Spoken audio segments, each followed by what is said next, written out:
Valores altos indican zonas en las cuales se encuentra terracota, es decir, arcilla cocida, por ejemplo, ladrillos o vasijas. Durante su cocción se produjeron óxidos magnéticos, los cuales son registrados inmediatamente por el aparato, de lo cual uno deduce que en esos lugares, debajo de la tierra, se hallan recintos en los cuales hay objetos de arcilla quemada, por lo tanto, viviendas o tumbas. Aparte de los bloques masivos de piedra pertenecientes al templo, casi no queda nada visible de la ciudad que lo rodeó. Su historia y la del pueblo que lo construyó aún no ha sido ampliamente investigada. No obstante, la civilización de los etruscos nació, floreció y desapareció en pleno corazón de la antigua Europa.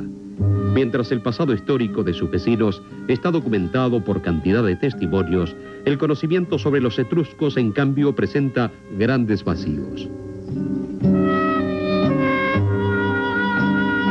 Por cierto que muchas obras de arte etrusco enriquecen museos en todo el mundo y así han contribuido también a dar a conocer algo sobre esta civilización. Pero hasta el día de hoy se carece de una crónica detallada.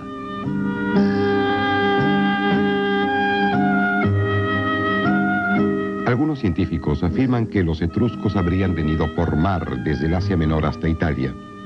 Otros los consideran inmigrantes provenientes del norte. Seguro es que desde el siglo VIII a.C. penetraron profundamente al interior del país.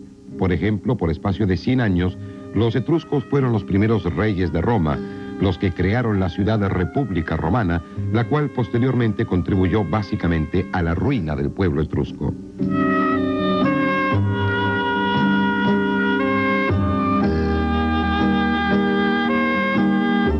Alrededor de 400 años antes de nuestra era, se quebró su dominio en el norte ante la invasión de los celtas. Su decadencia en el sur empezó 100 años después, cuando los romanos se liberaron de su dominación y a su vez por su parte conquistaron Etruria.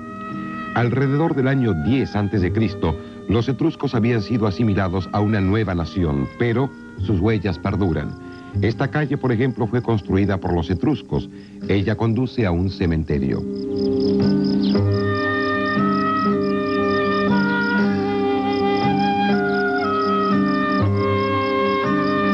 Al igual que en muchas culturas en todo el mundo, en las sociedades de la antigüedad europea, las tumbas reflejan la vida cultural, política y económica.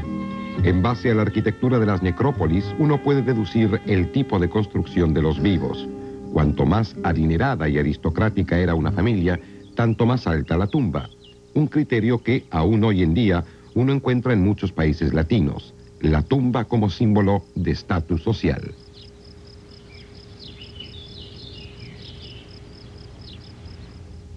Esta tumba debió pertenecer a una familia de soldados. Un friso sobre el nicho presenta escudos y piedras de armamentos. Los relieves son de estuco, pintados de colores suaves.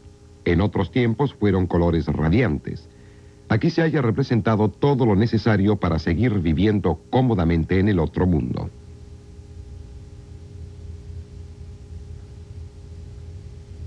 Una colección de utensilios de cocina adorna esta columna.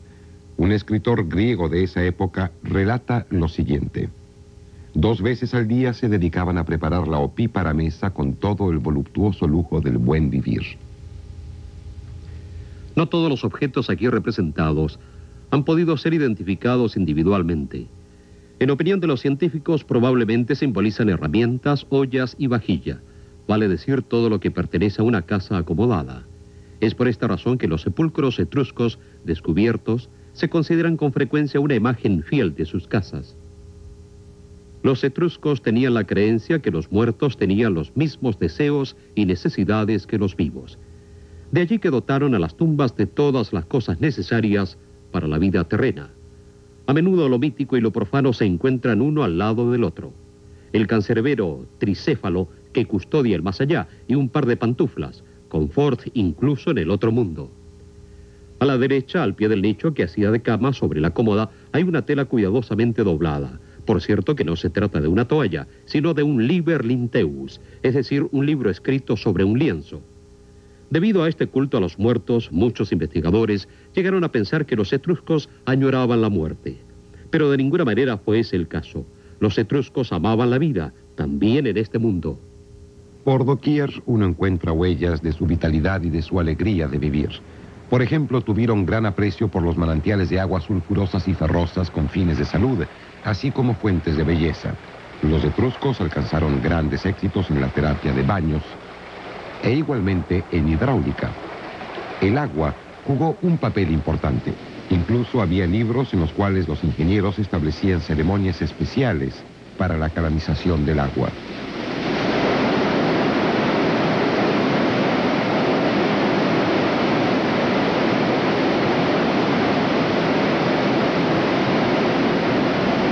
Hasta el día de hoy se utilizan los canales etruscos para irrigar los campos.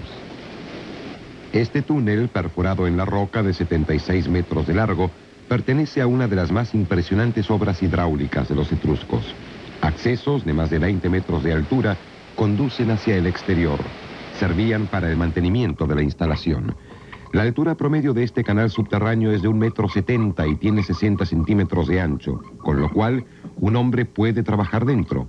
Una obra maestra de la ingeniería etrusca construida por innumerables esclavos, reclutados inicialmente en las incursiones de los piratas etruscos y más adelante entre la multitud de prisioneros de guerra.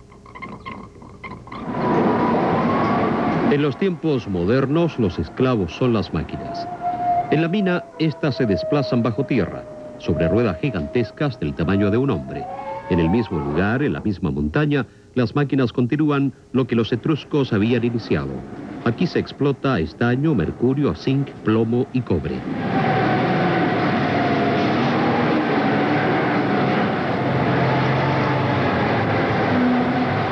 Desde el siglo VII a.C., los esclavos de los etruscos extrajeron sobre todo hierro y cobre, pero también estaño. Muchos vivieron en las propias minas, otros fuera, en cabañas hechas de mimbre tejido. Al contar con sus propios minerales, los etruscos estaban libres de tener que importar, incluso pudieron exportar. Estos metales fueron los que les depararon su fabulosa riqueza y con ello también su poderío.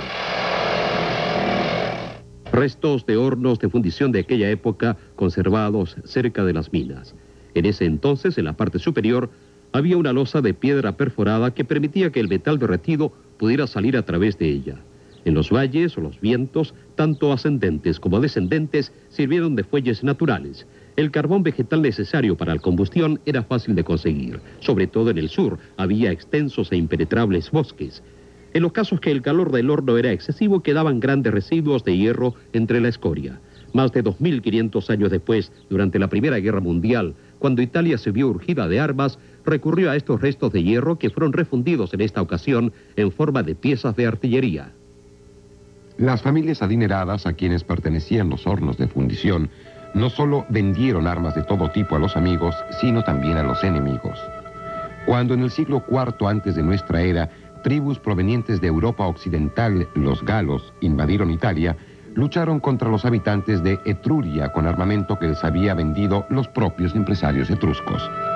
Con frecuencia, armas especialmente valiosas han sido encontradas como aditamentos en las cámaras funerarias. Eran también símbolos de estatus social en el otro mundo. Esto es En el desarrollo de los vehículos etruscos. Este se inicia con los carros de guerra que han sido encontrados en tumbas del siglo VII a.C. Se trata de carruajes provistos de 2 ruedas, reforzados con aros de metal y a menudo con ruedas también metálicas. Recién posteriormente, cuando creció el comercio con la ciudad,